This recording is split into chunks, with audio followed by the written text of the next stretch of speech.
Welcome to the Tech Egg. Don't get scrambled. Enjoy the video. You will begin by verifying prerequisites and creating the scaffold. Install Visual Studio with the ASB, NET Core workload, and Net SDK, then open a new MVC project. Once created, inspect program, CS and startup-like configuration to confirm services and routing. You should wire a simple home controller and views folder so you can run and see the default page.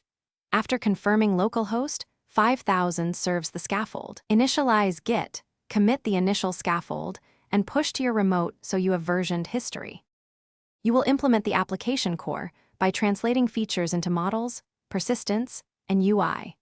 First design C-hash models and apply data annotations to enforce validation. Then add Entity Framework core, configure DB context, and run migrations to create the database.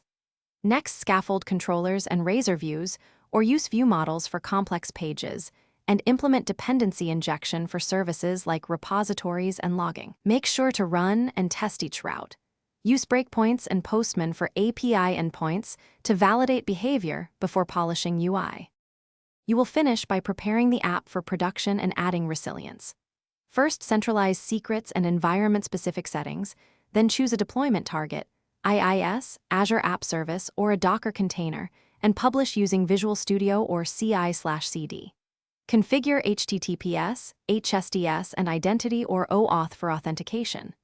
Once deployed, monitor logs and health endpoints. If errors occur, check migrations, connection strings, and exception details in logs.